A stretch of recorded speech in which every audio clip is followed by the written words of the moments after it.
Well, thanks so much for watching Making Healthcare Work for You, Different Perspectives and Empowering Solutions. I'm Stephanie Fields, joined by my co-host, Dr. Apoorv Gupta, and today we are welcomed by Dr. Stephen Trzeciak, who is a professor and chair of medicine at Cooper University Healthcare and Cooper Medical School of Rowan University in Camden, New Jersey. Thanks so much for being here. Thank you for having me, Stephanie and Apoorv. It's a pleasure. You've written several books, and most recently Wonder Drug, the first one, Compassionomics. It's about trying to make other people feel that compassion, altruism, other focus.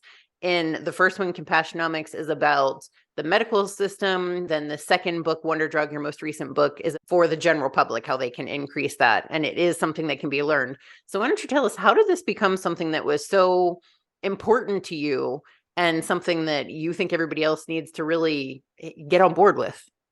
The way I frame it is like this. I'm not old, but I'm too old to work on anything except the things that matter the most. And when my colleague and co-author, Dr. Anthony Mazzarelli, Dr. Maz, that is, we looked at our surroundings and seeing healthcare workers that were very much burned out.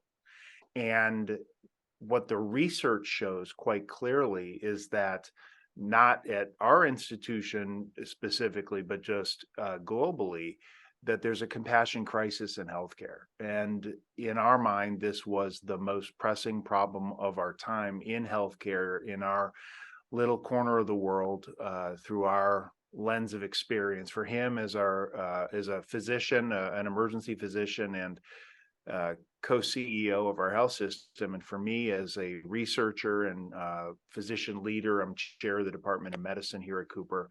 This was really the most pressing problem that we saw around us. And so our approach is to look at familiar things in perhaps unfamiliar ways. So rather than looking in our first project at compassion, and then our second project in serving others, rather than looking at them through a moral or sentimental lens or through a moral ethical lens, we looked at these things through the lens of science, because that's our background as researchers. And we synthesized all the scientific evidence to show that compassion for others and serving others matters, not just in meaningful ways, but also in measurable ways. And so both of our projects, we went on a journey through the scientific evidence and synthesized over 250 original science research papers in both of these projects. And we found curated for the reader the evidence and lay it all out so that the reader can make up his or her own mind. Amazing, Stephen. It's really quite a journey, especially considering from where you started.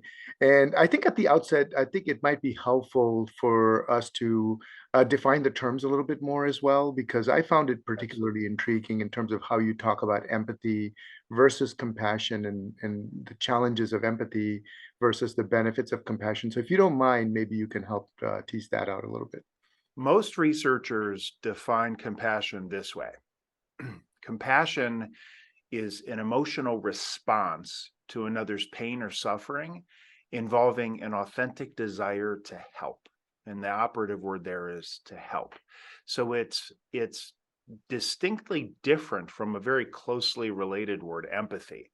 Empathy is the sensing, detecting, feeling, and understanding another person's pain or suffering. But compassion goes beyond empathy in that it involves taking action to alleviate another person's pain or suffering to whatever extent may be possible. Now, these just aren't semantics, because there are robust neuroscience data to support the distinction in terms. And I should mention that empathy, of course, is vital. Because if you don't sense, detect, feel, and understand another person's suffering or their struggle, you will miss 100% of your opportunities to respond to those people with compassion. You'll just miss it completely. But neuroscience data using a imaging modality, brain imaging modality called functional MRI. So it shows us what part of the brain is lighting up and being activated at any particular moment in time. What these data show us is that when you have empathy for others, for example, you bear witness to another person's struggle or their pain or suffering, it actually activates the pain center of the brain. So the saying, I feel your pain, there are neuroscience data to support that. And we all know that experientially as well, because it's very uncomfortable to see another person suffering. But the same neuroscience modalities, functional MRI of the brain, show us that when the mind is focused on taking action to alleviate another person's pain or suffering, it actually activates a distinct neural structure, a different part of the brain. It's not a pain center. It's actually a reward center, a reward center. It's associated with positive feelings, positive affect, positive emotions, feelings of affiliation. And of course, we all know this experientially as well. It's part of the reason why it feels good to help people. If we're talking to a healthcare group and they're saying, okay, well, I am helping people, I am compassionate. Do people inherently think that they're more compassionate? How do they up that? Or do they not even realize? Because, physician burnout is real, nurse burnout, all of the burnout of people serving those people, they are serving people, they are empathetic, and then they are helping. But is there a way that you can be helping without the compassion? So burnout is real. Burnout is an epidemic, and most of the research has been done in physicians. So I want to be crystal clear. You don't have to be a physician to suffer burnout. Nurse burnout, although studied less, so there are less data to show for it, is obviously very real. But I want to go beyond that. Although most of the research on burnout, or at least over the last 10 years, has focused on the healthcare community, whether it's doctors, nurses, or otherwise, you don't have to be a frontline healthcare worker to feel burned out. You don't even have to be in healthcare. I mean, on the backside, hopefully, of a pandemic of nearly 3 years, the message among many that Dr. Maz and I have curated from the scientific literature. So it's not what we think, not what we believe. It's not our opinion. We're certainly not preaching to anyone. But by curating the evidence, you see a very distinct signal in the data that serving others can be the best medicine for yourself. That compassion is not just good for patients and for patient care, but also for those who care for patients.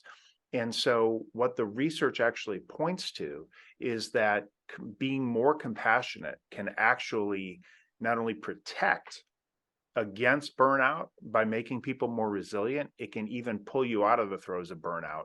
And that's actually my experience as well. And that's a story of where really the science meets the personal. Could you expand on that, Stephen? Because I was actually just Sure. thinking that you talk about that in your book in terms of the personal journey. So please help understand that. Absolutely.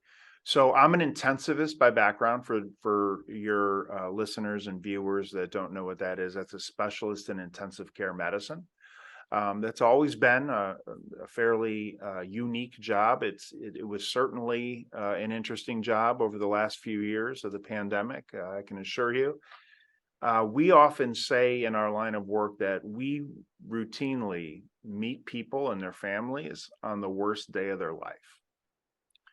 And after about 20 years of practicing in the ICU, I came to the stark realization that I had every symptom of burnout myself, every single one. And I can assure you that that can be a dark place. It is, it was an experience I wouldn't wish on anybody else. But what I can tell you is that it was more compassion, not less, that actually is what pulled me out of it. And so what I was taught in medical school, and when I say taught, and perhaps you were taught the same thing, Apurv, I was taught this. I remember it distinctly as a third-year medical student in the early 1990s. Don't care too much. Don't care too much, because too much caring, too much compassion burns you out. Now, I believed that dogma for 25 years until I found myself in the throes of burnout. And I'm a research nerd by background. So what was I supposed to do? Well, I did the only thing I know how to do. I went to the data. So I went into PubMed, which is like the Google for healthcare, for those of you not familiar with PubMed. And where the dogma of the early 90s, when I was beginning my training, and what was based on opinion and just anecdotes, was now replaced with actual rigorous data. So imagine my surprise when I saw that there are now data to replace that. And when we synthesized all the evidence, and this has been studied in systematic reviews and meta-analyses, what the clearest signal is that there is in fact an association between compassion for others and burnout, but it's inverse. It's inverse. So if what I was taught in medical school was true, too much compassion burns you out, you would see high compassion, high burnout, low compassion, low burnout. But the signal of the preponderance of evidence in the biomedical literature is inverse. So it's high compassion, low burnout, low compassion, high burnout.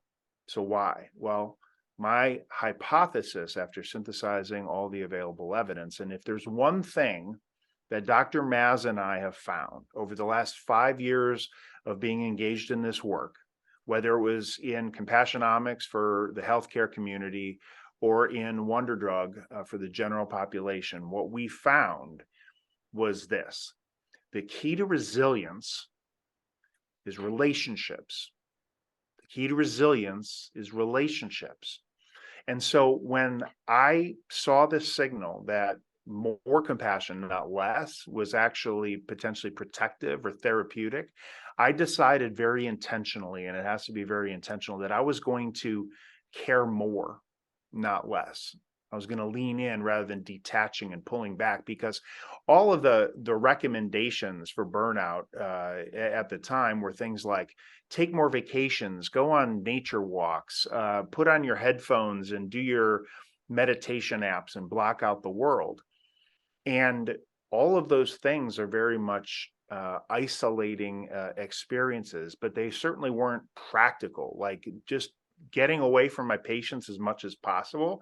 Like, how could that be the antidote for my burnout? It just didn't compute for me, because I thought that the antidote had to be at the point of care, not an escape. I refer to those other approaches as just escapism, getting away from it and detaching and uncoupling relationships. So I leaned in rather than pulling back. And what flowed from that were deeper relationships, not just with my patients and families in the ICU, but with the nurses that I had been working with for almost 20 years at that point, my colleagues, my trainees, my friends, even at home. And that was when the fog of burnout began to lift for me.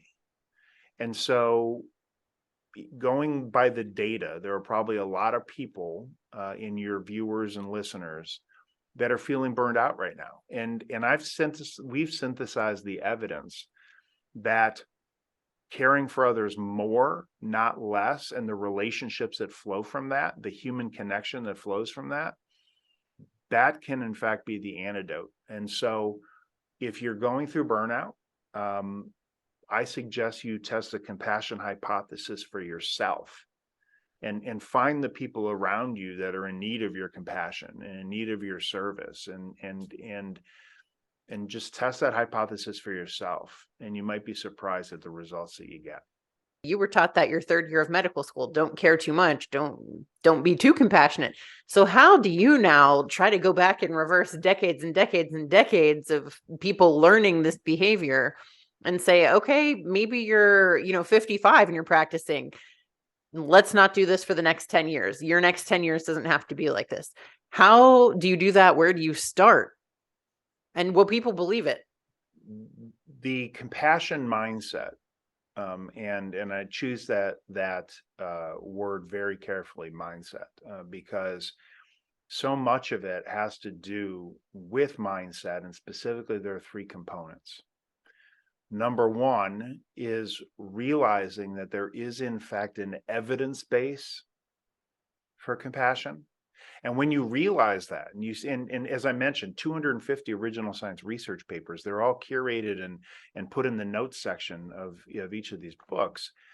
So you can evaluate the evidence for yourself and the strength of the evidence. But once you realize that there is in fact evidence behind this, in measurable ways, as we say, not just in meaningful ways, that these things matter, you think differently about your ability to treat others with compassion and to serve others. You feel differently about it because you're aware of how powerful it can actually be. So the first of the three things is to realize that there is in fact an evidence base.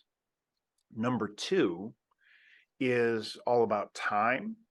So we often think that being compassionate, if you're in the healthcare domain, treating people with compassion takes up a lot of time. In fact, there was a study in the Journal of General Internal Medicine set now several years back that showed that 56% of the physicians surveyed thought that they didn't have time for compassion.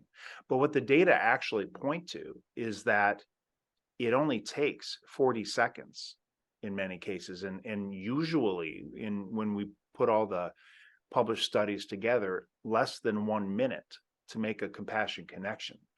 And some of my colleagues actually bristle at that suggestion. They say that, well, there should be no time dimension at all. You can go through your day with brusque efficiency, letting everybody know how busy you are, how busy you think you are, or you can treat everybody with compassion and kindness. And if someone held a stopwatch to you, it really wouldn't make a difference at all. The third part is realizing that change is possible. Now, I didn't used to think that. I used to think that people were either wired for compassion and kindness or they were not. But when you look at the scientific evidence, it's not true. What the evidence shows quite clearly is that compassionate behaviors can in fact be learned.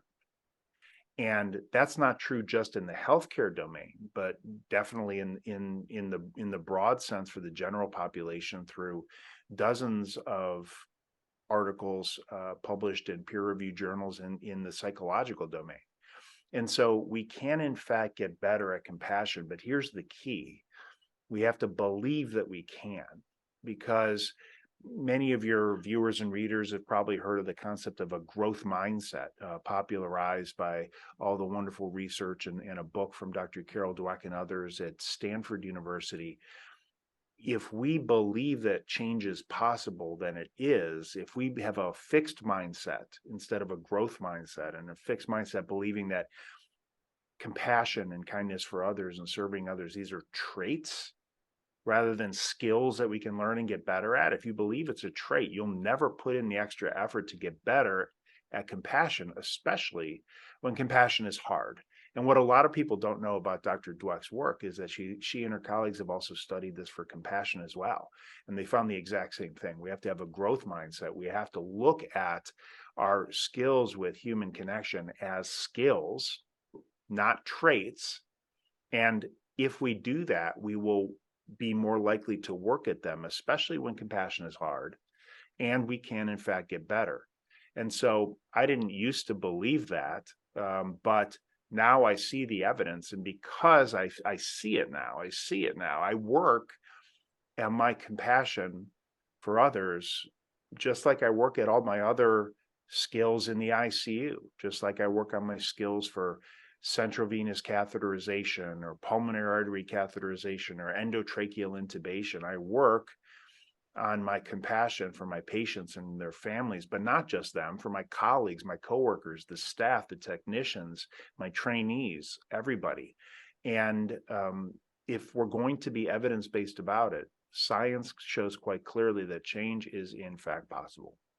I'm just blown away at this day and age that we are able to study the intention behind someone's action, and that intention is ultimately what matters. I mean, we kind of learn this, it's sort of from our mothers and school in sort of a general goodwill sort of a way. But what you're telling us is really, this is what the science is now able to show, is that the way in which you perform an action, maybe to Stephanie's earlier question of, hey, we're all physicians, we're all trying to help, everybody's helping. but they may not be all helping with the same intention of compassion. And somehow science has been able to elucidate that. So I'm wondering if you could maybe in this kind of final segment for me anyway, shed some light a little bit on how does science really help us learn that intention is such a critical element of the function?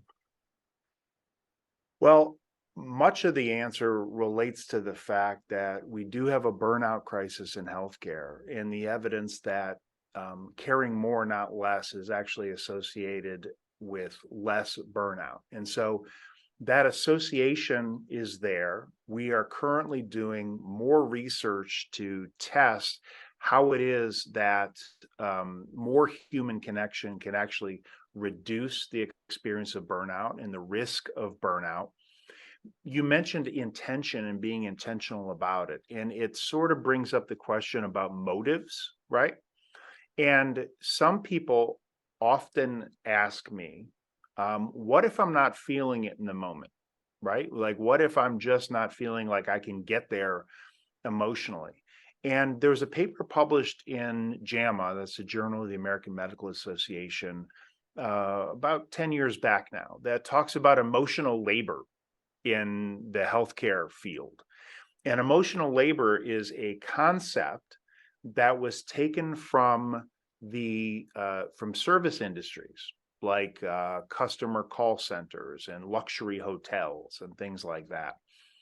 And what the authors of this JAMA paper suggested is that this applies to us as well in healthcare, where we don't always feel it in the moment, but if we use the extra effort to intentionally get there somehow, it can be very effective. And the example they gave is, and now some clinicians may bristle at what I'm about to suggest, but just stick with me, okay?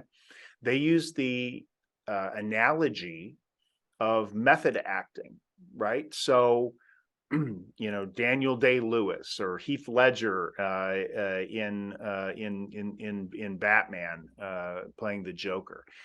Method actors actually become their character, right?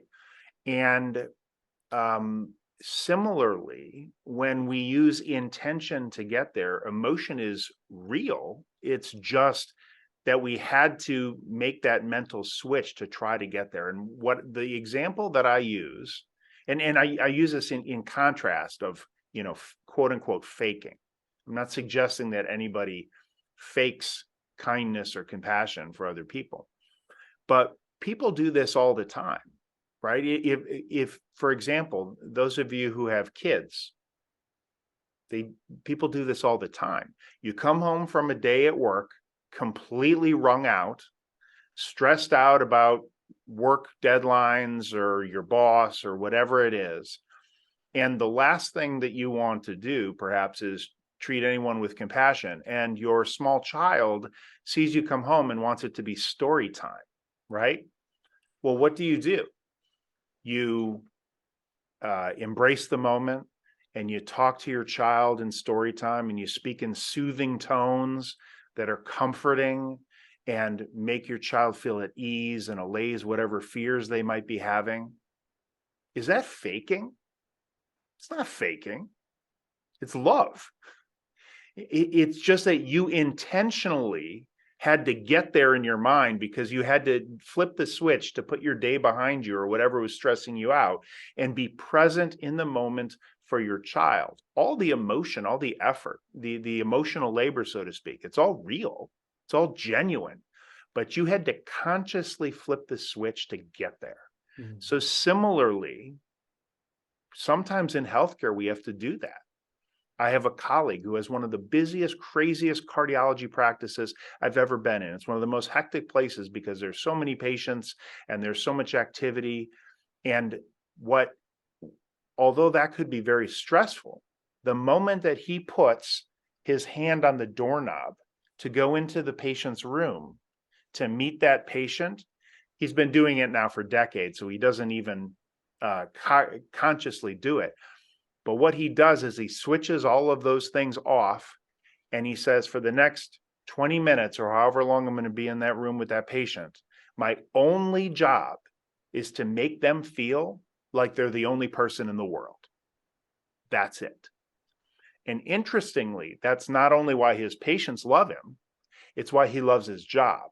It is that practice of making his patient feel like that they're the only person in the world, where outside the exam room door, there are 100 stressors waiting for him when he leaves the room. For that time frame, he makes them believe that they're the only person in the world. And he does it very intentionally. And so whether we call it emotional labor or we use analogies from method acting, we often very intentionally have to make a mental switch. And if we do that, and we get as the evidence that from Dr. Maz and I and our journey through the evidence, what the research shows is if we do that and we get the relationships that flow from that, not only will our patients be better off, but we will too. On that note, what has your personal transformation been like then? Because it sounds like you were really in a terrible place, and then you've discovered all of these things, you've made these changes, you've learned how to turn those switches off. And so what have you seen on your end living this life? So I was fully in the throes of burnout at one point in my career. And I should say that recovery from burnout, or anything for that matter, is typically not linear, right? It goes up and down. But I'm aware of the evidence that in deepening the relationships that I have, whether it's with patients and families, colleagues, coworkers, anybody, that is where I'm going to be feeling the best. That's what I focus on. And now I'm involved in this research, in this work, and that's very fulfilling to me. So I was at a point where I was trapped in burnout because I didn't really know what to do, and now I have a job I absolutely love. I love being in medicine more than I ever have before. And, for a research nerd, I guess I owe it all to the science. Thank you so much for being here and sharing that story. And hopefully others can learn from this and use your framework to realize that this is something they can implement and experience themselves, because it certainly sounds like a better way. So we really appreciate the conversation. It's my pleasure, Stephanie and Apurv. Thank you very much for having me on the show. Thank you, Stephen. It just feels like it must be such a wonderfully satisfying professionally and personally for you. So thank you so much for sharing that with us. The pleasure's all mine. And thank you all for watching. We'll talk to you soon. Bye-bye.